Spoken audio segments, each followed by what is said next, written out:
الحمد لله وكفى وسلام على عباده الذين اصطفى أما بعد فأعوذ بالله من الشيطان الرجيم بسم الله الرحمن الرحيم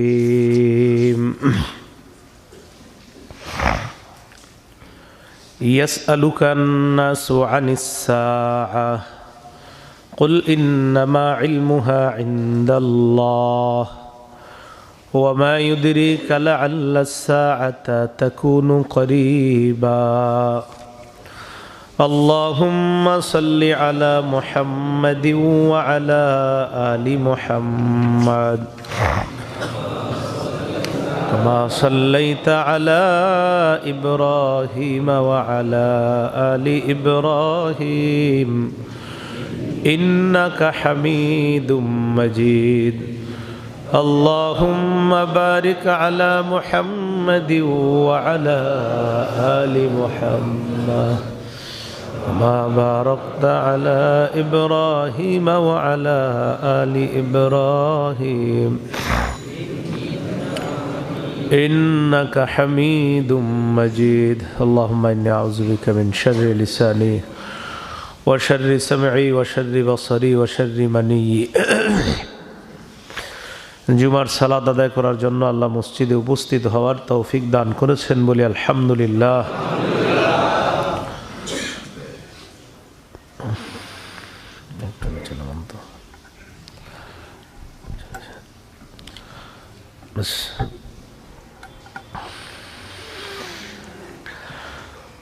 আমরা বিগত 1.5 মাস যাবৎ কিয়ামত সম্পর্কে আমরা আলোচনা শুনছিলাম। গত জুমায় আলোচনা হয়েছিল কাফেরদের বিভীষিকাময় অবস্থা সম্পর্কে, যারা কিয়ামত বিশ্বাস করে না।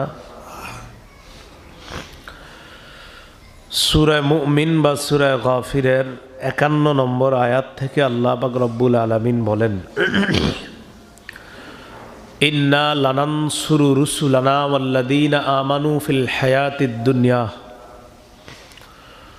ওয়া ইয়াওমা ইয়াকুমুল আশহাদ। আমি আমার রসুলদেরকে সাহায্য করি, ওয়াল্লাযীনা আমানু এবং যারা ঈমানদার তাদেরকেও আমি সাহায্য করি, ফিল হায়াতিদ দুনিয়া দুনিয়াতে, ওয়া ইয়াওমা ইয়াকুমুল আশহাদ এবং আমি সেদিনও সাহায্য করব তাদেরকে যেদিন সাক্ষীগণ উপস্থিত হবে। নবীদেরকে, ঈমানদারদেরকে দুনিয়াতে সাহায্য করার অর্থ হলো এই, নবী আর ঈমানদারদের বিরোধী যারা, তাদেরকে বিভিন্ন সময় বিভিন্ন আযাব দেওয়া, নবী এবং ঈমানদারদেরকে তাদের ভয়ঙ্কর ষড়যন্ত্র থেকে হেফাজত করা। এটার অর্থ হলো দুনিয়াতে নবী ঈমানদারদেরকে সাহায্য করা। এখানে আমরা যারা আছি ইসলামের উপর অটল থাকার জন্য, আমরা যারা চেষ্টা করি ইসলাম থেকে দূরে রাখার জন্য, আমাদের ব্যাপারে যারা ষড়যন্ত্র করে, তো আমরা ইসলামের উপর অটল থাকার চেষ্টা করি, আর একদল আমাদেরকে ইসলাম থেকে দূরে নেওয়ার ষড়যন্ত্র করে।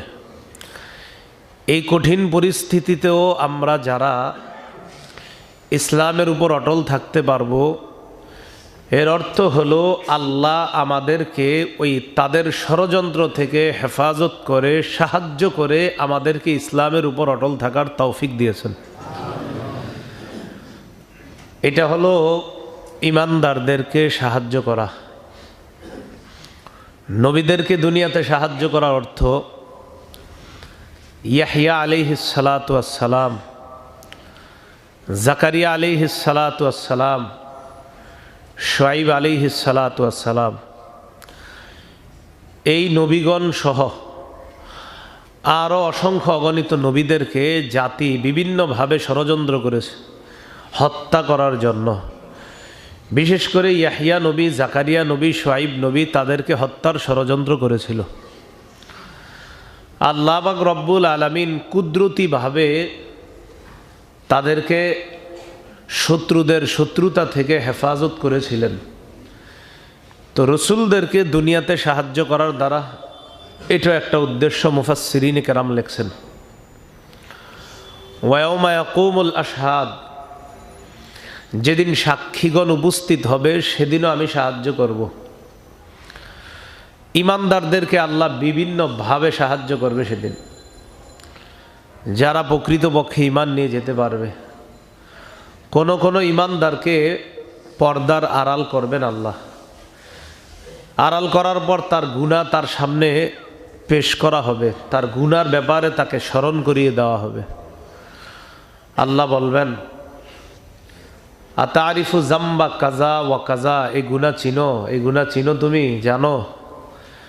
স্বীকার করবে সে। কয়েকবার তার থেকে স্বীকৃতি নিবে আল্লাহ। দেওয়ার পর আল্লাহ পাক রব্বুল আলামিন বলবে, তোমার সাথে কি আচরণ করা উচিত। সেও স্বীকার করবে যে আমার যে গুনাহ, যে অপরাধ, এই কারণে তো উচিত এই পরিমাণ শাস্তির ব্যবস্থা করা, সেসব স্বীকার করবে। আল্লাহ পাক রব্বুল আলামিন কোনো না কোনো বাহানায় ওই পর্দার আড়ালেই তাকে মাফ করে দিয়ে ডান হাতে আমল নামা দিয়ে দিবেন। এ হলো ইমানদারদেরকে সেদিন সাহায্য করা। ইমানদারদেরকে আল্লাহ আরো অনেকভাবে সাহায্য করবেন। একজনের একটা নেকি আছে, আবার আরেকজনের একটা নেকির প্রয়োজন। তো এরকম কঠিন পরিস্থিতির মধ্যে আল্লাহ পাক রব্বুল আলামিন ইমানদারদেরকে সাহায্য করবেন। নবীদেরকে সাহায্য করার অর্থ হলো তাদের জাতি তাদের বিরুদ্ধে মিথ্যা কথা বলবে, আল্লাহ পাক রব্বুল আলামিন নবীদেরকে সেই মিথ্যা কথা থেকে হেফাজত করবেন কিয়ামতের ময়দানে। ওয়ায়াউমা ইয়াকুমুল আশহাদ, যেদিন সাক্ষীগণ উপস্থিত হবে, জমিন সাক্ষী হবে। জমিন আপনার বিরুদ্ধে পক্ষে সাক্ষী দিবে, বিরুদ্ধে পক্ষে। ভালো কাজ করলে পক্ষে, খারাপ কাজ করলে বিরুদ্ধে। আল্লাহ পাক রব্বুল আলামিন বলেন, ইয়াউমা ইদিন তুহাদ্দিসু আখবারহা, সেদিন জমিন তুহাদ্দিসু বলে দিবে, আখবারহা তার সংবাদ, বিআন্না রাব্বাকা আওহা লাহা, জমিন নিজের থেকে বলবে বিষয়টা এমন না। আল্লাহ বলে যে আপনার রব জমিনের প্রতি নির্দেশ প্রদান করবে, আর জমিন আল্লাহর নির্দেশে সব বলে দিবে। তো জমিন সেদিন সাক্ষী হবে, অঙ্গ প্রত্যঙ্গ সেদিন সাক্ষী হবে।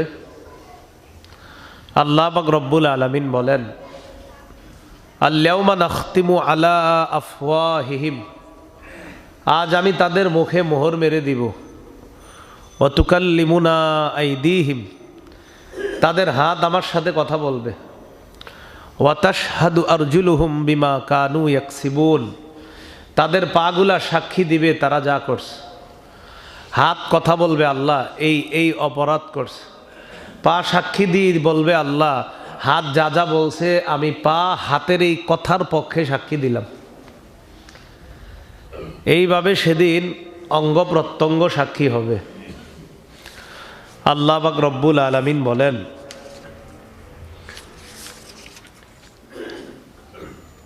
সেদিন মানুষের বিরুদ্ধে তাদের কান, তাদের চোখ, তাদের চামড়াগুলা তাদের আমলের ব্যাপারে সাক্ষী হবে। আল্লাহ পাক রব্বুল আলামিন বলেন, ওয়ায়াউমা ইউহশারু আ'দাউল্লাহি ইলান নার, সূরা হামিম আস-সাজদার 19 নম্বর আয়াত এবং 20 নম্বর আয়াতে আল্লাহ বলেন, ওয়ায়াউমা ইউহশারু, যেদিন সমবেত করা হবে, আ'দাউল্লাহ, আল্লাহর শত্রুদেরকে, ইলান নার, জাহান্নামের সামনে।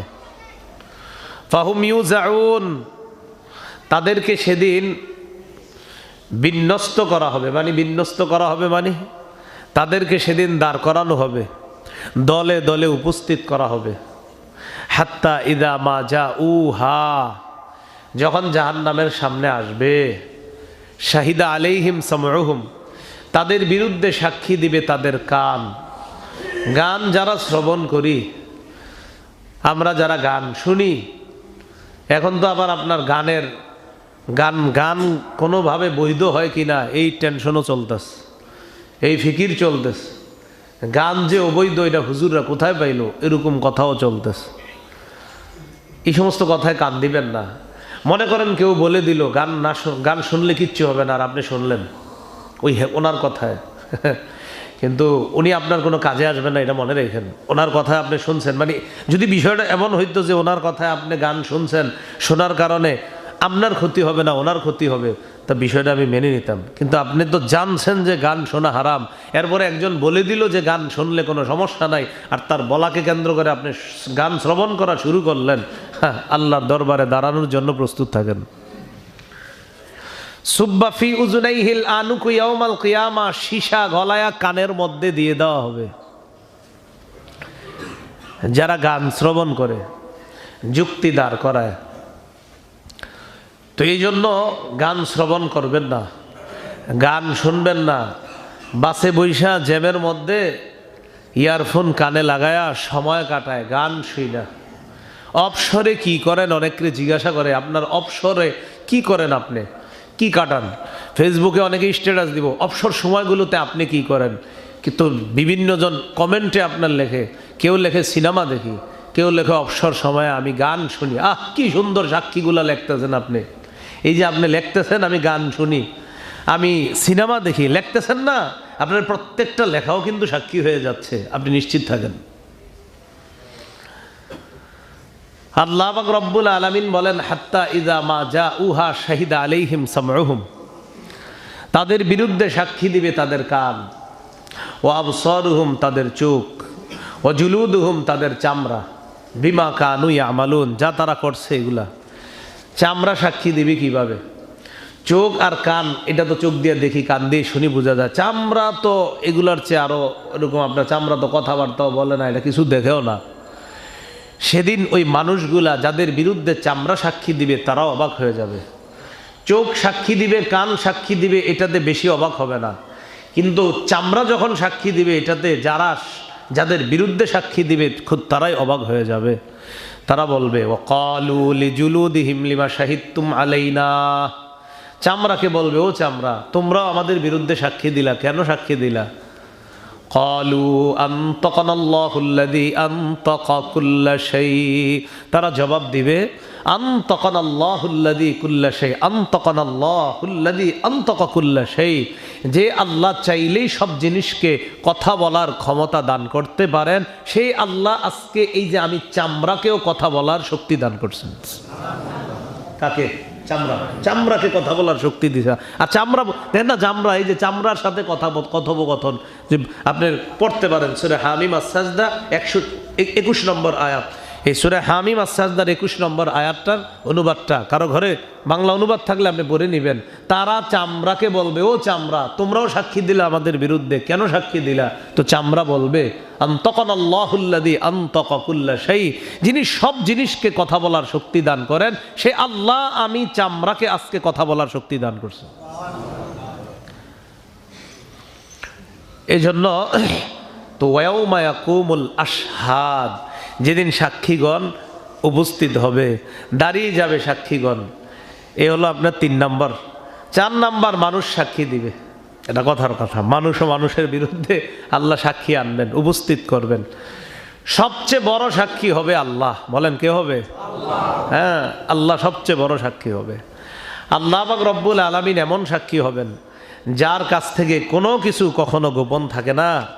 সন্তানরা যখন স্কুল কলেজে যায়, সূরা আলী ইমরানের এই আয়াতটা স্মরণ করায়া দিবেন যে বাবা শোনো, বাসায় তো আমার সামনে, তোমার মায়ের সামনে ভালোভাবে চলো, বাহিরে তুমি যে যাচ্ছ আল্লাহর উপর তোমাকে ছেড়ে দিলাম। সূরা আলী ইমরানের 5 নম্বর আয়াতটা তুমি সবসময় স্মরণ করবা। ছেলেকেও বলে দিবেন, মেয়েকেও বলে দিবেন। আল্লাহ বলেন, ইন্নাল্লাহা লা ইয়াখফা আলাইহি শাইউন ফিল আরদি ওয়ালা ফিস সামা,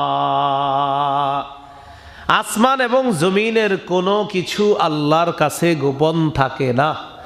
আসমান জমিনের কোনো কিছু আল্লাহর কাছে গোপন থাকে না, সবাই দেখে ফেলবে। এই জন্য আপনি একটা গুনাহ সবার সামনে না কইরা বাথরুম লাগায়া গুনাহটা করছেন।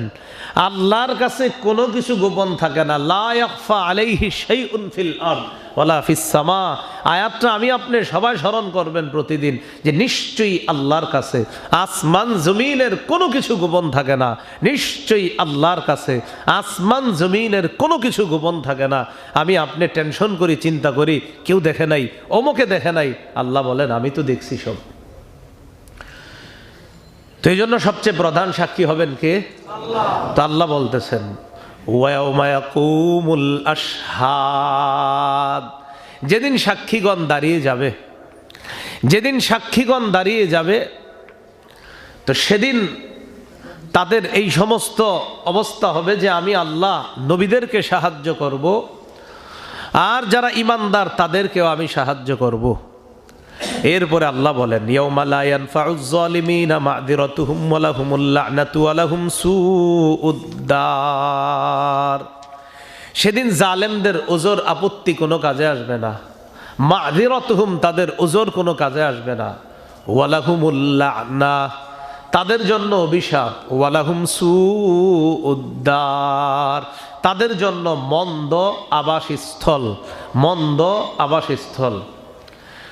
এরপর আল্লাহ পাক রব্বুল আলামিন বলেন ওয়ালাকাদ আতাইনা মুসাল হুদা ওয়া আওরাসনা বানি ইসরাঈলাল কিতাব। আমি মুসাকে পথ নির্দেশ দিয়েছি। ওয়া আওরাসনা বানি ইসরাঈলাল কিতাব, বনি ইসরাইলকে কিতাবের উত্তরাধিকার বানিয়েছি। কিতাবের উত্তরাধিকার বানিয়েছি মানে কিতাবের মধ্যে আমি আল্লাহ যা যা ওয়াদা করেছি আর উত্তরাধিকারও বানিয়েছি। আমি আল্লাহ ফেরাউন বাহিনীকে ডুবাইছি, তাদের ধন সম্পত্তি যা আছে, তারা যেই জায়গায় বসবাস করত, এর উত্তরাধিকার আমি বনি ইসরাইলকে বানিয়ে দিয়েছি। তো আল্লাহ পাক রব্বুল আলামিন এটা এজন্য বলেন, আমি আল্লাহ চাইলে ক্ষমতাশীল যারা মুহূর্তের মধ্যে তাদের সব কিছু আমি আল্লাহ নিয়ে, আর অন্য যারা আছে তাদেরকে আমি আর স্থলাভিষিক্ত করে দেওয়াটা, এটা আমি আল্লাহর কাছে কোনো ব্যাপার না। জালেমদের কথা বলার পর এই কথাটা আল্লাহ কেন বললেন? ফেরাউন সম্প্রদায় ছিল জালেম, ভয়ঙ্কর জুলুম করত মানুষের উপর। ফেরাউন এত পরিমাণ জুলুম করত, ছেলেদেরকে হত্যা করত, নারীদেরকে জীবিত রাখত, দাসী বানায় রাখত। আল্লাহ বলেন ফেরাউনকে এত প্রভাব প্রতিপত্তি দেওয়ার পরেও আমি ধ্বংস করে দিলাম, তাদের সম্পত্তির উত্তরাধিকার বনি ইসরাইলকে বানায়া দিলাম। এটা আমি আল্লাহর কাছে কোনো ব্যাপার না। যারা ছিল গোলাম, যারা ছিল মনিব, মনিবদের সম্পত্তি ছিল, মনিবগুলাকে আমি ধ্বংস করে দিলাম, গোলামদেরকে মনিবদের সম্পত্তির মালিক বানায়া দিলাম। এটা আল্লাহর কাছে কোনো ব্যাপার না। এই জালেমদের কথা বলার পরে এই কথাটা আল্লাহ বলছে। তো কেন আল্লাহ বলছে? ওই যে আবার আগের আয়াতে যাই, ইয়াউমা লা ইয়ানফাউয যালিমিনা মা'যিরাতুহুম ওয়া লাহুমুল লা'নাতু ওয়া লাহুম সুউদ দার। সেদিন জালেমদের ওজর আপত্তি কোনো কাজে আসবে না। ওয়া লাহুমুল লা'না, তাদের জন্য রয়েছে অভিশাপ। ওয়া লাহুম সুউদ দার, মন্দ আবাসস্থল তাদের জন্য। বনি ইসরাইলকে আমি কিতাবের উত্তরাধিকার বানিয়েছি, যেই কিতাব হুদা, হেদায়েত, ওয়া যিকরা লিউলিল আলবাব, জ্ঞানীদের জন্য উপদেশ। এটা হেদায়েত এবং জ্ঞানীদের জন্য উপদেশ। দেখেন প্রত্যেক জাতি যারা দুনিয়াতে আসছে তাদেরকে আল্লাহ পাক রব্বুল আলামিন নবী রাসূলদের মাধ্যমে সতর্ক করেছেন, আবার কিতাবও দিয়েছেন, কিতাবের মধ্যে সব লিখে দিয়েছেন। আল্লাহ আমাদের, যারা আমরা মুসলমান, মুহাম্মদ সাল্লাল্লাহু আলাইহি সাল্লামের উম্মত, আমাদেরকে আল্লাহ কোরআন দিয়েছেন। কোরআনের ব্যাখ্যা বিশ্লেষণ নবীর মাধ্যমে আল্লাহ আমাদেরকে জানিয়ে দিয়েছেন। তো এই কোরআন আমাদের সামনে আসার পরেও আমরা কোরআনের কিছু অংশ মানি, কিছু অংশ আবার মানি না। কোরআনের কিছু অংশ আমরা মানি, তো যে অংশগুলো আমরা মানি সেটা আমগো পক্ষে যতক্ষণ থাকে এটা মানি। কিছু অংশ আমরা মানি না। কেন? শুধু একই কারণে মানি না, যে এটা আমার বিরুদ্ধে কেন, এই কারণে মানে না। কিন্তু কোরআন আপনি কিছু অংশ মানবেন, কিছু মানবেন না, তাতে আপনার ঈমান থাকবে না। আল্লাহ বলেন আফাতুমিনুনা বিবাদিল কিতাবি ওয়া তাকফুরুনা বিবাদ, তোমরা কি কিতাবের কিছু অংশ মানো আর কিছু অংশ অস্বীকার করো? মানে কিছু অংশে ঈমান আনে, কিছু অংশে অস্বীকার করে। আশ্চর্যের বিষয়, কোরআনের যে অংশগুলা বিভিন্ন মানুষের বিরুদ্ধে যায়, এরা বয়ানটা শুই না গিয়া বাহিরে কয় হুজুর এই কথাটা আন্দাজি কইছে, এটা কি কোরআনে আছে? অথচ কোরআনের আয়াত দিয়ে হুজুর বলছে। কি বলে? এটা হুদাই কইছে, আন্দাজি। এরকম কথা কোরআনে নাই, এরকম বইলা ফেলে। কোরআনে যে নাই, আপনি এটা বুঝলেন কেমনে কোরআনে নাই? তো এইভাবে মানুষ তার কুপ্রবৃত্তির অনুসরণ করে, আর তার পক্ষে না গেলে বলে হুজুর যেটা কইছে এটা কোরআনে নাই। উনি কোরআনের আয়াত দিয়ে বলছে। এই যে আজকে বললাম আয়াতটা, ফাতুমিনুনা বিবাদিল কিতাবি ওয়া তাকফুরুনা বিবাদ, কিতাবের কিছু মানো আর কিছু মানো না, কিছু অস্বীকার করো, এ বলে ফেলবে আন্দাজে, কইলেও নাকি এটা নাই কোরআনে, অথচ কোরআনের আয়াত।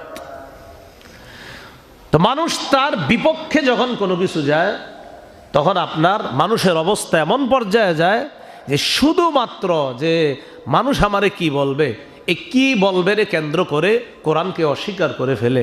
ফেরাউনের অবস্থা কি ছিল? ফেরাউন বুঝতো যে আল্লাহ একজন আছে, রব একজন আছে, সব বুঝতো। বুঝার পরেও অজুব কাজ করতো তার মধ্যে যে আল্লাহ আছে একজন, এটা মাইনা নিলে বিষয়টা কেমন দেখা যায়।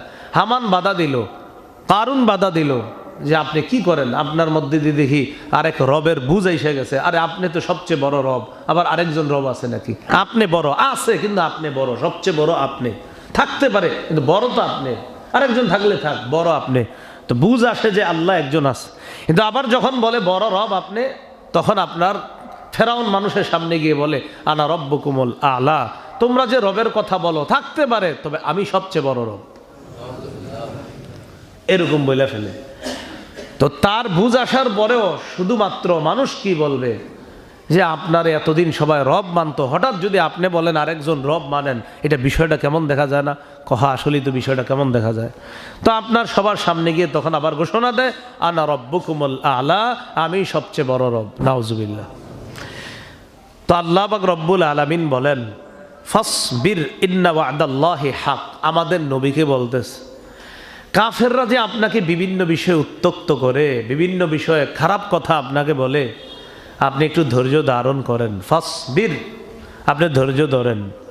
ইন্না ওয়াদাল্লাহি হক, আল্লাহর ওয়াদা সত্য। আল্লাহ যে ওয়াদা করেছেন এই ওয়াদা সত্য। ওয়াস্তাগফির লিযামবিকা, নবীর মাধ্যমে আমাদেরকে আল্লাহ বলতেছেন গুনাহের জন্য আল্লাহর কাছে ক্ষমা প্রার্থনা করুন। এটা নবীর মাধ্যমে আল্লাহ আমাদেরকে শিখাইতেছেন গুনাহের জন্য ক্ষমা প্রার্থনা করা, ইস্তেগফার পাঠ করা। নবীদের গুনাহ নাই, নবীরা নিষ্পাপ, নবীরা মাসুম। নবীদেরকে যখন আল্লাহ ইস্তেগফারের কথা বলবেন, এটার দ্বারা উদ্দেশ্য হবে যে ইস্তেগফার যাদের কোনো গুনাহ নাই তারাও প্রচুর পরিমাণে ইস্তেগফার পড়তে পারে, এটা কোনো সমস্যা নাই। কিন্তু আমাদের যারা, আমাদের জন্য শিক্ষা হলো গুনাহ থেকে বেশি পরিমাণে ইস্তেগফার পাঠ করা, সুবহানাল্লাহ বলা আর ইস্তেগফার পাঠ করা। তো এই দুইটার মধ্যে কোনটা উত্তম? এক তাবিকে জিজ্ঞাসা করা হয়েছে ইস্তেগফার বেশি দামি না সুবহানাল্লাহ বেশি দামি? তিনি জবাব দিলেন কাপড়ে যদি ময়লা থাকে তখন সাবান বেশি দামি হয়, কাপড় যদি পরিচ্ছন্ন থাকে তখন আতর তার জন্য কার্যকরী হয়। এর মানে হলো কাপড় যদি ময়লা থাকে সাবান জরুরি, গুনাহ যদি বেশি হয় তো ইস্তেগফার জরুরি। গুনাহ যদি না থাকে তাহলে সুবহানাল্লাহর মাধ্যমে আতর লাগানো। তো মানে বুঝাইতে চাইলেন যে কাপড় ময়লা হলে সাবান লাগে, গুনাহ বেশি যার তার ইস্তেগফারের প্রয়োজন। আমাদের তো গুনাহের পরিমাণ বেশি, মিটার বেশি, এই জন্য ইস্তেগফার। তো ইস্তেগফারও জরুরি, আবার সুবহানাল্লাহ জরুরি। তো সুবহানাল্লাহ কেন? এই জন্য সাথে সাথে আল্লাহ আবার বলে ওয়াসাব্বিহ বিহামদি রাব্বিক, নবী আপনি রবের প্রশংসা সহ তাসবিহ পাঠ করেন। তো নবীদের তো কোনো গুনাহ নাই, নবীদের সুবহানাল্লাহ হলো তারা যে আপনার পুত পবিত্র পরিচ্ছন্ন, এই পরিচ্ছন্নতাকে আরো বাড়াবে সুবহানাল্লাহ নামক সুগন্ধির মাধ্যমে। তাই আল্লাহ বলেন সুবহানাল্লাহ পাঠ করেন। তো পরিচ্ছন্ন কাপড়ে সাবান না সুগন্ধি? সুগন্ধি। আর ময়লা কাপড়ে সাবান। তো ময়লা কাপড়ের জন্য সাবান, গুনাহের জন্য ইস্তেগফার, পবিত্র কাপড়ের জন্য আতর। আমরা যারা আপনার ওই যে যারা আল্লাহর ওলি, তো তাদের জন্য বেশি জরুরি হলো সুবহানাল্লাহ তারা পড়বে, কারণ তাদের গুনাহ কম। আর আমাদের যাদের গুনাহ বেশি, ইস্তেগফার পাঠ করা। নবীর মাধ্যমে আল্লাহ দুইটা আমগরে শিখাই দিলেন যে আপনার গুনাহগার উম্মতকে শিখান ইস্তেগফার বেশি পড়তে, আর আপনি নবী আপনার রবের প্রশংসা সহ তাসবিহ পাঠ করেন। ইস্তেগফারের গুরুত্ব নবী আমগরে এত বেশি দিস। রাসূলুল্লাহ সাল্লাল্লাহু আলাইহি সাল্লাম বলেন, ইন্নী লা আস্তাগফিরু ফিল ইয়াউমি, আমি একদিনে ইস্তেগফার পাঠ করি ৭০ মাররাতান, ৭০ বার। কয়বার? নবী একদিনে ইস্তেগফার পাঠ করে কয়বার? আরেক বর্ণনায় আছে, ইন্নী লা আস্তাগফিরু আতুবু ইলাইহি ফিল ইয়াউমি কুল্লা ইয়াউমিন মিআতা মাররাহ, আমি আল্লাহর কাছে প্রতিদিন ইস্তেগফার এবং তওবা করি ১০০ বার। কয়বার? আচ্ছা, নবীর ইস্তেগফার আর তওবা কি দরকার? নবীর তো আগে পরে কোনো গুনাহ নাই, আল্লাহ তো বলেই দিয়েছেন, লিয়াগফিরা লাকাল্লাহু মা তাকাদ্দামা মিন যামবিক ওয়া মা তাআখার। সূরাতুল ফাতহের ১ নম্বর আয়াতে আল্লাহ বলেন, প্রথম আয়াতে আল্লাহ পাক রব্বুল আলামিন বলতেছেন সূরা ফাতহের শুরুর দিকে, লিয়াগফিরা লাকাল্লাহু মা তাকাদ্দামা মিন যামবিকা ওয়া মা তাআখার। নবী, আপনার আগে কোনো গুনাহ নাই, যদি থাকতো পরে কোনো গুনাহ করবেন না, যদি করতেন সব মাফ। সব কি? সূরা ফাতির ২ নম্বর আয়াতে। তো আল্লাহ আগে পরের নবীর সব অপরাধ তো মাফ করেই দিছেন। মানে অপরাধ বলতে নবীজি অপরাধ করছে এমন না, নবীর তো কোনো অপরাধ নাই, এটার উদ্দেশ্য হলো যদি করতেন তাও মাফ। তো এখন এই নবীকে আল্লাহ, আর এই নবী আমাদেরকে বলতেছে, উম্মত আমি প্রতিদিন ৭০ বার, আরেক বর্ণনায় ১০০ বার ইস্তেগফার পাঠ করি এবং তওবা করি। তো দেখেন আমাদের জন্য শিক্ষা, নবী যদি ১০০ বার, আমাদের তো ১০০০ বার দরকার। হ্যাঁ, নবী যদি ১০০ বার ইস্তেগফার পাঠ করে, আমাদের দরকার ১০০০ বার, ১২০০ বার, প্রতিদিন বেশি পরিমাণে ইস্তেগফার পাঠ করা দরকার। ইস্তেগফার, অনেক ছাত্র ভাই আছি এখানে, মেধা বাড়ায়, ইস্তেগফারে গুনাহ ঝরে পড়ে যায়, আর গুনাহ যখন ঝরে পড়ে যায় তার মেধা তখন শার্প হয়, মেধা বৃদ্ধি হয়, ওই মেধাটা আল্লাহ পরিচ্ছন্ন বানায় দেয়, মেধার মধ্যে আর নাপাকি থাকে না, তখন আল্লাহ রসুলের কথাগুলা সুন্দরভাবে তার মেধায় স্থান করে নেয়। তো এই জন্য ইস্তেগফার খুব বেশি পরিমাণে পাঠ করা, এটা নবীর মাধ্যমে আল্লাহ আমাদেরকে শিখিয়ে দিয়েছেন। আচ্ছা, আল্লাহ ইস্তেগফারের কথা হঠাৎ কেন বললেন? কিয়ামত সম্পর্কে আলোচনা করতেছে, হঠাৎ ইস্তেগফারের কথা কেন? খুব ভালো করে বুঝবেন। কিয়ামত কি এই কাল না পরকাল? পরকাল। পরকালে যখন আমরা যাব, সেখানে সবচেয়ে কাজ হবে হলো আমলনামা। বলেন কি কাজ হবে? আমলনামা। রাসূলুল্লাহ সাল্লাল্লাহু আলাইহি সাল্লাম বলেন, তাত্তাবিউল মাইয়িতা সালাসাতুন, মৃত ব্যক্তির সাথে কবর পর্যন্ত 3টা জিনিস যায়, আল মাল ওয়াল আমাল ওয়াল আহাল, সম্পদ যায়, পরিবার যায়, আমলনামা যায়। নবীজি বলেন, ইয়ারজিউ ইসনান, 2টি ফিরে আসে, ওয়ায়াবকা ওয়াহিদ, 1টি থাকে। এইখানে আমরা যারা মারা যাব, তো এই এলাকাবাসীর জন্য নির্ধারিত যে গোরস্থান, হয়তো কাউরে গ্রাম অঞ্চলে মাটি দেওয়া হবে বা কাউকে ঢাকা শহরে যেই জায়গায় নির্ধারিত গোরস্থান, সেখানে যখন আপনার লাশ নিয়ে যাবে, আপনার সাথে 3টি জিনিস যাবে, পরিবার যাবে, সম্পদ যাবে, আমলনামা যাবে। নবীজি বলেন 2টি ফিরে আসবে, 1টি থাকবে। কথাগুলা প্রতিদিন কয়েকবার ভাবেন যে আমার সাথে আমার কবর পর্যন্ত 3টি জিনিস যাবে, মাল যাবে, পরিবার যাবে, আমলনামা যাবে। নবীজি বলেন, ইয়ারজিউল মাল ওয়াল আহাল, পরিবার ফিরে আসবে, সম্পদ ফিরে আসবে, ওয়ায়াবকাল আমাল, আমলনামা তোমার সাথে থেকে যাবে। বুঝে থাকলে বলেন তো, পরকালে কি যাবে? সম্পদ, পরিবার না, তাহলে কি যাবে?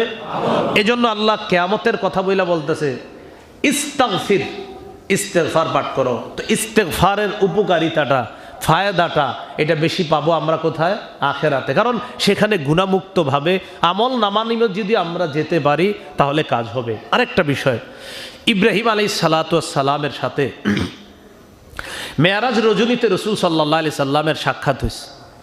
সাক্ষাৎ হওয়ার পর নবীজি সাল্লাল্লাহু আলাইহি সাল্লামকে ইব্রাহিম আলাইহিস সালাতু ওয়াস সালাম বলেন, মুহাম্মদ, আকরি মিন্নি উম্মাতাক আসসালাম, তুমি আমার পক্ষ থেকে তোমার উম্মতকে সালাম দিয়ে দিও। তুমি আমার পক্ষ থেকে তোমার উম্মতকে সালাম দিয়ে দিও।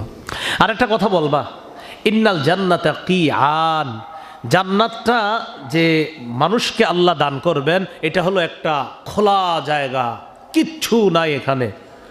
তখন ইব্রাহিম আলাইহিস সালাতু ওয়াস সালাম বললেন, এই জান্নাত যে খোলা জায়গা, গিরাসুহা আত-তাসবিহ ওয়াত তাহমিদ ওয়াত তাহলিল, তোমার উম্মতকে বেশি বেশি বলবা সুবহানাল্লাহ, আলহামদুলিল্লাহ, লা ইলাহা ইল্লাল্লাহ, আল্লাহু আকবার, এগুলা বেশি বেশি পড়তে।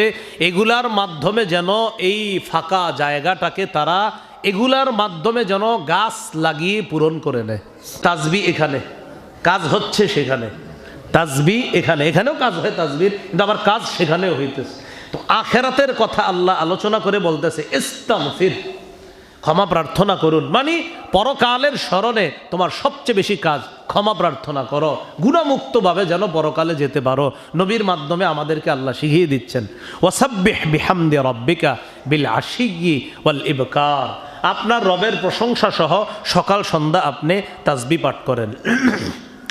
এরপর আল্লাহ পাক রব্বুল আলামিন বলেন, কিয়ামতের আলোচনা করার পর আল্লাহ বলেন, এই কিয়ামতের ওয়াজগুলা শুনলে অনেকে বলবে তোর আন্দাজি কথাবার্তা, কি বলবে, মানে বলবে আর কি আরে আন্দাজি, কবে কিয়ামত, না হবে না হবে, এরকম ঝগড়া করবে আপনার সাথে, যুক্তি দিবে। সাধারণত এই জাতীয় যুক্তির মধ্যে পড়ে যাবেন রাত 12টার পরে যারা ফেসবুক চালাবেন, কারণ ওই সময় ঠান্ডা মাথায় থাকবেন, তো ইবলিস ঠান্ডা মাথায় কিছু কথা অন্যগ মাধ্যমে আপনার কাছে পৌঁছায় দিবে। ওরকম সময় তখন কেউ ঝামেলা করবে না আপনাকে, ডিস্টার্ব মুক্তভাবে তখন আপনি কিছু কিছু দাওয়াত পাইবেন। সেই দাওয়াতগুলোর মধ্যে একটা হলো যে আখেরাত যে হবে, কিয়ামত হবে, এটা তো বিজ্ঞানসম্মত হতে হবে। আপনার বুঝাবে কি সম্মত?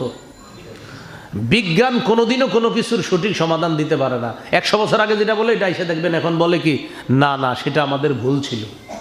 এদের কোনো কিছুই পুরাপুরি সমাধান দেয় না। এরা দেখবেন সব কিছু বইলা আবার 10 বছর পরে কয় না সেই গবেষণাগুলো আমাদের এরকম হওয়া উচিত ছিল, আবার 15 বছর পরে কয় না গবেষণার চূড়ান্ত ফলাফলটা এটা, আবার 20 বছর পরে কয় না গবেষণার চূড়ান্ত ফলাফল। তো তাদের গবেষণার শুধু চূড়ান্ত ফলাফল আসতেই থাকে। তো চূড়ান্তটা কয়বার বলা হয়? চূড়ান্ত, চূড়ান্ত মানে কি? মানে আর কোনো গবেষণা নাই, তো এই চূড়ান্ত তো বারবার বলা হচ্ছে। তো এরকম আপনাকে বুঝাবে যে এটা কোনো কথা, কিয়ামত হবে পরকাল, এই ব্যাপারটা আল্লাহ পাক রব্বুল আলামিন সূরা মুমিনের 56 নম্বর আয়াতে বলেন, ইন্নাল্লাযীনা ইউজাদিলুনা ফি আয়াতিল্লাহি বিগাইরি সুলতানিন আতাহুম, যারা আল্লাহর আয়াতগুলা নিয়ে, নিদর্শনগুলো নিয়ে ঝগড়া করে কোনো প্রমাণ ছাড়া, কি ছাড়া? প্রমাণ ছাড়া, শুধু যুক্তির আলোকে। কিসের আলোকে? মানে আপনার যুক্তি দিবে এটা সেটা, এরকম যুক্তি দিবে, যুক্তির আলোকে আপনার সাথে ঝগড়া করবে।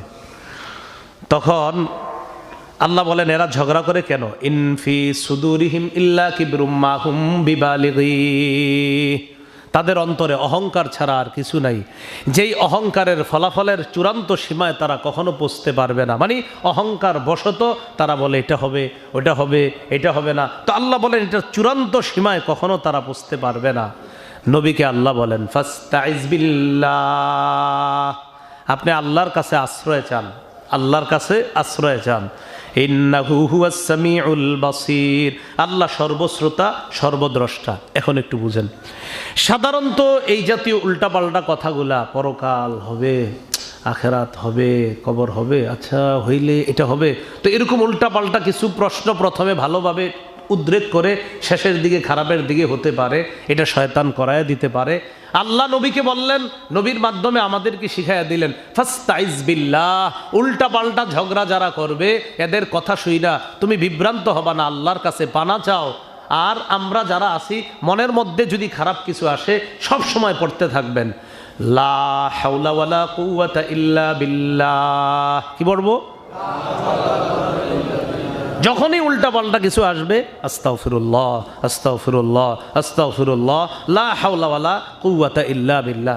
যখন শয়তান বেশি ঝামেলা করবে আপনাদের জন্য, আমার পার্সোনাল বুদ্ধি হলো, তখন কি করবেন? তখন খালি নিজেরই নিয়ে টেনশন করবেন। তখন দেখবেন শয়তান আর ঝামেলা করবে না। কি যে আপনি চিন্তা করবেন আচ্ছা ঠিক আছে আমি কেমনে হইলাম আমার মায়ের পেট থেকে, খালি একটু চিন্তা করবেন, ইবলিস দেখবেন আর অন্যদিকে নেবেন, আপনার নিবে না, মানে নেওয়ার সুযোগ পাবে না। আপনি খালি আপনারই নিয়ে একটু চিন্তা করেন না যে আপনি এত বড় একটা মানুষ, আপনার আম্মার পেটে এসে গেছেন কেমনে, তখন আপনি খালি চিন্তা অটোমেটিক আসলাম, না না অটোমেটিক না।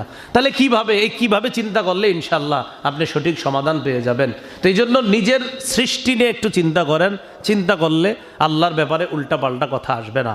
এবার কাফেররা আসমান জমিনের সৃষ্টিকর্তা যে আল্লাহ এটা মানত। কারা? এটা মানত, কিন্তু আল্লাহ যে তাদেরকে পুনরুত্থান করবে, পরকাল হবে, এটা তারা মানতে চায় না। কার্থুর, এটা অবিশ্বাস্য কথা, এটা কখনোই সঠিক না। আপনাদেরকে আমি জিজ্ঞাসা করি, আসমানটা এইভাবে খাম্বা ছাড়া দাঁড় করায় রাখছে কে? জমিন আর আসমানের সৃষ্টিটা এটা কি মানুষ সৃষ্টির চেয়ে অনেক বেশি কঠিন? অবশ্যই। কারণ আমরা মানুষরা দুই পায়ের উপর দাঁড়িয়ে আছি, কিন্তু আসমান কোনো পা ছাড়া, খুঁটি ছাড়া, খাম্বা ছাড়া দাঁড়িয়ে রয়েছে। তাহলে আসমানের সৃষ্টিটা আমার আপনার সৃষ্টির চেয়ে কঠিন। জমিনটাকে আল্লাহ পাক রব্বুল আলামিন পানির উপরে পেরেক বসায়া সুন্দর মতে এটাকে স্থির করে রাখছে, না হয় এটা কিন্তু আমারে আপনার নিয়ে খালি নড়তে থাকতো। তো এই জমিনকে আল্লাহ পাহাড় দিয়ে পেরেক বসায়া দিয়েছেন। এই যে জমিন আর আসমানের সৃষ্টি আমার আপনার চেয়ে অনেক কঠিন, অথচ আসমান জমিনের সৃষ্টিটা কাফেররা বিশ্বাস করত। আবার বলছি, নিজের যে আল্লাহ আবার বানাবে মাটি হওয়ার পর, এটা বিশ্বাস করে না। কিন্তু আসমান আর জমিন যে আল্লাহ বানাইছে এটা অনেক কাফেররা বিশ্বাস করতো। হ্যাঁ, আসমান ঠিক আছে আল্লাহ বানাইছে, জমিন আল্লাহ বানাইছে, কিন্তু মাটি হওয়ার পর আল্লাহ আবার বানাবে এটা বিশ্বাস হয় না। তো এখন আপনাদেরকে আমি জিজ্ঞাসা করি, মনে করেন আমরা মানুষ আর আসমান জমিনের সৃষ্টিটা কি আমাদের চেয়ে আরো কঠিন না? তো কাফেররা কঠিনটা মানতেছে, সহজটা মানতেছে না। এটা আল্লাহ বলেন, লাখালকুস সামাওয়াতি ওয়াল আরদি আকবারু মিন খালকিন নাসি ওয়ালাকিন্না আকসারান নাসি লা ইয়ালামুন। লাখালকুস সামাওয়াতি ওয়াল আরদি আকবারু মিন খালকিন নাস। আল্লাহ বলেন মানুষ সৃষ্টির চাইতে আসমান জমিনের সৃষ্টি তো আরো বড়। লাখালকুস সামাওয়াতি ওয়াল আরদি আকবার, আকবার মানে অনেক বড়, অনেক বড় বিষয়। আসমান জমিনের সৃষ্টিটা কার চেয়ে? মিন খালকিন নাস, মানুষ সৃষ্টির চেয়ে আসমান জমিনের সৃষ্টিটা আরো বড়। বড় বিষয়টা কাফেররা মানে, আর ছোট বিষয়টা কেন মানে না? এটা বলতেছে আল্লাহ। আসমান জমিনের সৃষ্টি কয়টা কাফেররা মানে, তো তুম করে আমি বানাইছি এটা মানতে চাও না। আরে বড়টা মেনে নিলা, তো তুমি ছোটটা মেনে নিচ্ছ না কেন? এটা আল্লাহ বলতেছেন, ওয়ালাকিন্না আকসারান নাসি লা ইয়ালামুন। আল্লাহ বলেন অধিকাংশ মানুষ জানে না। আরে কিছু মানুষ কেন বুঝে না যে আসমান জমিনের সৃষ্টিটা মানুষ সৃষ্টির চেয়ে আরো কঠিন? আল্লাহ বলে কঠিনটা বিশ্বাস করে, সহজটা বিশ্বাস করে না। এটাই তাদের মূর্খতা, এটাই তাদের অজ্ঞতা। আল্লাহ আমাদেরকে সঠিকভাবে যেন আমরা আল্লাহর উপর পূর্ণ আকীদা রাখতে পারি, আল্লাহ তৌফিক দান করেন। এরপরে আল্লাহ বলেন, যারা আসমান জমিনের সৃষ্টি বিশ্বাস করে কিন্তু নিজের সৃষ্টি বিশ্বাস করে না, তারা অন্ধ। বলেন তারা কি? অন্ধ। আর যারা আসমান জমিনের সৃষ্টিও মানে, নিজের সৃষ্টিও মানে, ক্ষুদ্র থেকে ক্ষুদ্র, বড় থেকে বড় সব কিছুর সৃষ্টিকর্তা কাকে মানে? যে আল্লাহ সব বানাইছে, আসমান বানাইছে, গাছপালা বানাইছে, তাদেরকে আল্লাহ বলছে জ্ঞানী, চক্ষুষ্মান। এটা আল্লাহ বলেন, ওয়ামা ইস্তাবিল আ'মা ওয়াল বাসীর, অন্ধ এবং চক্ষুষ্মান সমান হতে পারে না। ওয়াল্লাযীনা আমানু ওয়া আমিলুস সলিহাতি ওয়ালাল মুসি, যারা ঈমান আনে, নেক কাজ করে, আর যারা খারাপ কাজ করে, যারা ঈমানদার এবং নেক কাজ করে, ওয়ালাল মুসি, আর যারা খারাপ কাজ করে, তারা সমান হতে পারে না। তাহলে অন্ধ, অন্ধ মানে আল্লাহর ব্যাপারে যারা অজ্ঞ, আল্লাহকে যারা চিনে না তারা অন্ধ। ওয়াল বাসির, আল্লাহকে যারা চিনে তারা হলো বাসির, তারা চক্ষুষ্মান, তারা দেখে। তাহলে বলেন তো, কোনো মানুষ চোখ দিয়া দেখাও আল্লাহ বিশ্বাস করে না, কোনো মানুষ চোখ দিয়ে দেখতেছে আল্লাহর সৃষ্টি, এরপরেও আল্লাহ বিশ্বাস করে না, তারা কি? অন্ধ। আর যারা আল্লাহর সৃষ্টি দেখা কুদরত গবেষণা করে আল্লাহকে মানে, আল্লাহকে বিশ্বাস করে, আল্লাহ তাদেরকে বললেন চক্ষুষ্মান, তাদের চোখ আছে। তো আল্লাহ বলেন এইভাবে যারা অন্ধ আর যাদের চোখ আছে, এই অন্ধ দ্বারা উদ্দেশ্য কি বলেন? প্রকৃত অন্ধ না আল্লাহর সৃষ্টি সম্পর্কে অজ্ঞ? অজ্ঞ, এরা অন্ধ। ওয়ামা ইস্তাবিল আ'মা ওয়াল বাসীর, অন্ধ এবং চক্ষুষ্মান বরাবর হতে পারে না। ওয়াল্লাযীনা আমানু ওয়া আমিলুস সলিহাতি ওয়ালাল মুসি কালিলাম মা তাতাযাক্কারুন, যারা ঈমান আনে, নেক কাজ করে, আর যারা খারাপ কাজ করে, তারা বরাবর হতে পারে না, সমান হতে পারে না। তোমরা খুব কমেই উপদেশ গ্রহণ করো। এরপর আল্লাহ বলেন সবগুলা বইলা, এই যে আল্লাহ এতক্ষণ বললেন, দেখেন সেদিন জালেমদের ওজর আপত্তি কোনো কাজে আসবে না। সেদিন সাক্ষীগণ উপস্থিত হবে। সেদিনের আগে ইস্তেগফার পাঠ করুন, সেদিনের আগে তাসবিহ বেশি পড়ুন, সকাল সন্ধ্যা বেশি পরিমাণে তাসবিহ পাঠ করো। যারা কিয়ামত নিয়ে ঝগড়া করে, যারা আল্লাহর নিদর্শন নিয়ে ঝগড়া করে, তারা অহংকারী। সবগুলা বইলা এবার আল্লাহ একটা ফিনিশিং কথা বলতেছে। শোনো, আমি আল্লাহ তখন যা বললাম, এবার শোনো মূল কথা। ইন্নাস সাআতা লাআতিয়াতুল লা রাইবা ফিহা, মানো আর না মানো কিয়ামত আসবেই বলে দিচ্ছে। ইন্নাস সাআতা আতিয়াতুল লা রাইবা ফিহা। আল্লাহ বলেন আমি ওয়াজ করলাম, এখন তুমি মানো আর না মানো, কিন্তু মনে রাখবা ইন্নাস সাআতা আতিয়া, কিয়ামত আসবেই, লা রাইবা ফিহা, কোনো সন্দেহ নাই। আল্লাহ বলছেন কিয়ামত আসবেই, লা রাইবা ফিহা, কোনো সন্দেহ নাই। তাহলে একটু আগে আলোচনা করছে, অনেকে সন্দেহ করে, অনেকে কয় আল্লাহর সৃষ্টি ঠিক আছে কিন্তু আমগরে সৃষ্টি করছে এটা মানি না। তো আল্লাহ বলতেছেন এই যে এতক্ষণ আমি আলোচনা করলাম, কারো ব্যাপারে বললাম চক্ষুষ্মান, কাউরে বললাম অন্ধ, মানে যারা আমাকে বিশ্বাস করে, আখেরাত বিশ্বাস করে, তারা চক্ষুষ্মান, আর তোমরা যারা বিশ্বাস করো না তোমরা অন্ধ। তো যাই হোক, সবার জন্য আমি আল্লাহর ওয়াজ হলো ইন্নাস সাআতা লাআতিয়াতুল লা রাইবা ফিহা। শোনো, বিশ্বাস করো আর না করো, কিয়ামত কিন্তু আসবেই, লা রাইবা ফিহা, এতে কোনো সন্দেহ নাই। ওয়ালাকিন্না আকসারান নাসি লা ইউমিনুন, কিন্তু অধিকাংশ মানুষ ঈমান আনে না, বিশ্বাস করে না। সূরা আলী ইমরান, সূরা আলী ইমরানের 25 নম্বর আয়াতে আল্লাহ পাক রব্বুল আলামিন বলেন ফাকাইফা ইযা জামা'নাহুম লিয়াউমিল লা রাইবা ফীহ। আবার বলছি, ফাকাইফা ইযা জামা'নাহুম লিয়াউমিল লা রাইবা ফীহ। সেদিন কি অবস্থা হবে বলো তো, যেদিন আমি তাদের সকলকে সমবেত করব, সেদিন কি অবস্থাটা হবে বলো তো, যেদিন আমি তাদের সকলকে সমবেত করব, লা রাইবা ফীহ, যেই দিনের ব্যাপারে কোনো সন্দেহ নাই। আল্লাহ বলতেছেন যেই দিনের ব্যাপারে কোনো সন্দেহ নাই।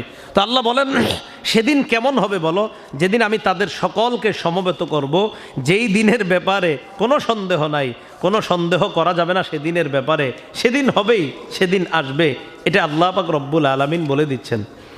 এবার দেখেন আল্লাহ বলেন সূরা আলী ইমরানের 185 নম্বর আয়াত, ওয়া ইন্নামা তুওয়াফাউনা উজুরাকুম ইয়াউমাল কিয়ামাহ। ও আগে বলে কুল্লু নাফসিন যায়িকাতুল মাউত। বিশ্বাসী অবিশ্বাসী, বলেন বিশ্বাসী অবিশ্বাসী সবাই মরবে, বলেন বিশ্বাসী মরবেনি, অবিশ্বাসী মরবেনি, যারা আল্লাহ সম্পর্কে ঝগড়া করে মরবেনি, আল্লাহ কয় সবাই মরবা। মরার পর ওয়া ইন্নামা তুওয়াফাউনা উজুরাকুম ইয়াউমাল কিয়ামাহ, কিয়ামতের ময়দানে তোমাদেরকে একদম পরিপূর্ণ সব বুঝিয়ে দেওয়া হবে। ইন্নামা তুওয়াফাউনা, তোমাদেরকে পরিপূর্ণ দেওয়া হবে প্রতিদান, ইয়াউমাল কিয়ামা, কিয়ামতের দিন। এই প্রতিদান মানে যারা বিশ্বাস কইরা মরবা তারা পাবা তোমাদের প্রতিদান, আর যারা বিশ্বাস ছাড়া মরবা তোমরাও তোমগোটা পেয়ে যাবা। মানে তোমরা যারা বিশ্বাসী তোমাদের ঠিকানা একদিন না একদিন জান্নাত হবে, আর যারা অবিশ্বাসী চিরস্থায়ী জাহান্নাম, নাউজুবিল্লাহ। তাহলে আল্লাহ পাক রব্বুল আলামিন বলেন মানো আর না মানো, মরবা তো। নাস্তিকরা কিন্তু বিশ্বাস করে সে যে মরবে, যারা আল্লাহ বিশ্বাস করে না এটা বিশ্বাস করে সে যে মরবে। তো আল্লাহ বলেন মরবা তো মরার পরেই আমি কিন্তু তোমাদের পরিপূর্ণ প্রতিদানটা দিয়ে দিব, এটা তোমরা বিশ্বাস রাখবা। সূরা আনআম 12 নম্বর আয়াতে আল্লাহ পাক রব্বুল আলামিন বলেন কুল লিমান মা ফিস সামাওয়াতি ওয়াল আরদ। নবী আপনি বলেন আসমান জমিনের সবকিছু কার? আপনারা জবাব দেন তো কার? আল্লাহ। হ্যাঁ, নবীরে আল্লাহ বলতেছে কুল লিমান মা ফিস সামাওয়াতি ওয়াল আরদ। নবী আপনি বলেন আসমান জমিনের সব কার? তো মহান আল্লাহ নিজেই জবাব দিয়ে দিচ্ছে কুল লিল্লাহ। নবী আপনি বলেন সব আল্লাহর। সুবহানাল্লাহ, নবীকে আল্লাহ বলতেছে নবী বলেন তো আসমান জমিনের সব কার? নবী আপনি বলেন সব আল্লাহর। নবী আপনি বলেন আসমান জমিনের সব কার? নবী আপনি বলেন সব আল্লাহর বলতেছে। এরপরে আল্লাহ বলেন কাতাবা আলা নাফসিহির রহমা, আল্লাহ নিজের উপর রহমত অবধারিত করে নিয়েছেন। এই রহমত দ্বারা উদ্দেশ্য দুনিয়াতে আল্লাহ বেঈমানদেরকে বাঁচায় রাখছে, দুনিয়াতে আল্লাহ অবিশ্বাসীদেরকে নিয়ামত দান করতেছে, 10 তলা 20 তলা কত বড় বড় বাড়ি করার তৌফিক দিতেছে। তো এটা হলো তাদের প্রতি আল্লাহর দয়া, যে আমি আল্লাহ তাদেরকে এখানে কিছু বলতেছি না, ধরতেছি না, যা মন চায় করতেছে। রাসূলুল্লাহ সাল্লাল্লাহু আলাইহি সাল্লাম বলেন যে হাদিসে কুদসিতে আল্লাহ বলে মাছির ডানা পরিমাণ মূল্য যদি দুনিয়া আমার কাছে থাকতো, একটা কাফেরকেও আমি আল্লাহ খাওয়াইতাম না, এক ঢুক পানি খাওয়াইতাম না, এক ঢোক পানি পান করাতাম না। নবীজি বলেন আল্লাহর কাছে যদি এই দুনিয়ার মূল্যটা একটা মাছির ডানা পরিমাণ হতো, কোনো কাফেরকে এক ঢোক পানি পান করাইতেন না। এই দুনিয়ার আখেরাতের তুলনায় আল্লাহর কাছে এত মূল্য নাই দুনিয়ার। তা আল্লাহ বলে এখানে তোমরা যা করার করতে পারো, সমস্যা নাই, এটা আমার দয়া যে তোমাদেরকে আমি ধরতেছি না, ছেড়ে দিছি, যেমনে মন চায় চলতেছো, এটাই দয়া। আর আখেরাতে দয়া হবে কাদের প্রতি? আল্লাহ বলেন ওয়াকানা বিল মুমিনিনা রাহিমা, কিয়ামতের ময়দানে শুধু ঈমানদারদের প্রতি স্পেশাল দয়া করবে আল্লাহ। কাদের প্রতি? তো এরপরে আল্লাহ বলেন লা ইয়াজমাআন্নাকুম ইলা ইয়াউমিল কিয়ামাতি লা রাইবা ফীহ। নবী আপনাকে আমি বললাম, বলেন আসমান জমিনের সব কার? নবী আপনি বলেন আল্লাহর। এরপরে আল্লাহ বলেন লা ইয়াজমাআন্নাকুম ইলা ইয়াউমিল কিয়ামাতি লা রাইবা ফীহ, তোমাদের সকলকে আল্লাহ একত্রিত করবেন কিয়ামতের ময়দানে। লা ইয়াজমাআন্নাকুম ইলা ইয়াউমিল কিয়ামাতি লা রাইবা ফীহ, সকলকে আল্লাহ একত্রিত করবেন কিয়ামতের ময়দানে। লা রাইবা ফীহ, এতে কোনো সন্দেহ নাই।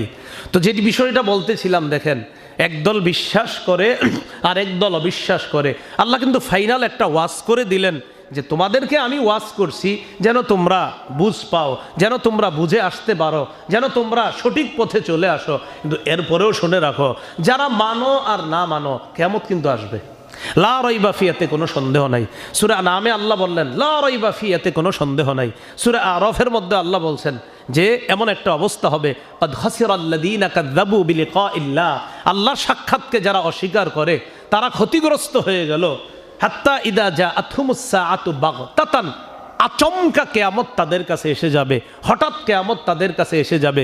ক্বালু ইয়া হাসরাতানা আলা মা ফাররাতনা ফিহা, তারা বলবে হায় আফসোস, আমরা আমাদের ফেলে আসা জীবনে কি করলাম, এই জীবনের উপর তারা আফসোস করবে। এরপর আল্লাহ বলেন ওয়াহুম ইয়াহমিলুনা আওজারহুম আলা যুহুরিহিম, তারা তাদের অপরাধগুলা তাদের পিঠে বহন করবে। আলা সাআ মা ইয়াজিরুন, তারা যা বহন করবে তা কতই না মন্দ। আল্লাহ আমাদের সকলকে কিয়ামতের ময়দানের যে ভয়াবহ পরিস্থিতি হবে, আগে আকীদাটা একটু শুদ্ধ করি। কিয়ামত হতে পারে, হবেই, কিয়ামত হবেই, কোনো সন্দেহ নাই। কিয়ামতের ব্যাপারে যারা ঝগড়া করে তারা মারা যাবে, যারা ঝগড়া করে না তারা মারা যাবে, যারা মৃত্যু বিশ্বাস করে তারা মারা যাবে, যারা কিয়ামতকে বিশ্বাস করে না তারা মারা যাবে। তাহলে সবাই মারা যাবে। আল্লাহ বলেন কিয়ামত কিন্তু আসবে, যারা মানো আর না মানো কিয়ামতটা এসে যাবে। তো যাই হোক, আমাদের মুসলমানদের জন্য শিক্ষা যে নবী আপনি আপনার মাধ্যমে সব উম্মতকে শিখাইয়া দেন কিয়ামতের প্রস্তুতি হিসাবে তারা যেন গুনাহমুক্ত জীবন যাপন করে। আল্লাহ আমাদের সকলকে গুনাহমুক্ত জীবন যাপন যেন আমরা করতে পারি, আল্লাহ তৌফিক দান করেন। এরপর আল্লাহ পাক রব্বুল আলামিন আলোচনা করবে, শোনো এই যে আমি বয়ান করলাম এতক্ষণ কিয়ামতের ব্যাপারে, তোমরা আমারে বেশি বেশি ডাকো। কি বলে? ডাকো। এই বেশি বেশি ডাকা সম্পর্কে আল্লাহ আলোচনা করবেন, যেন আল্লাহকে বেশি বেশি এখন থেকে আমরা আরও বেশি স্মরণ করে আল্লাহ পাক রব্বুল আলামিনের যে আযাব গজবের ওয়াদা করেছেন এগুলা থেকে যেন বাঁচতে পারি, আল্লাহ তৌফিক দান করেন। একটা ঘোষণা, সেটা হলো মাহফিল বিষয়ে কারো সাথে আপনারা টাকা অর্থের লেনদেন করবেন না, মোবাইলে কাউকে টাকা পাঠাবেন না, সরাসরিও কারো সাথে অর্থের লেনদেন করবেন না। আর একটা বিষয় হলো 24-25 সাল কোনোভাবে নতুনভাবে মাহফিল নেওয়া সম্ভব হচ্ছে না, এজন্য আমরা মাহফিল বিষয়ে আলোচনা না করাটাই ভালো, শুধু শুধু অনর্থক সময় নষ্ট না করা। আল্লাহ পাক রব্বুল আলামিন আমাদের সকলকে যে কথাগুলো শুনলাম বললাম এর উপর আমরা যেন আমল করতে পারি, আল্লাহ তৌফিক দান করেন। 4 রাকাত কবলাল জুমা আদায় করেন।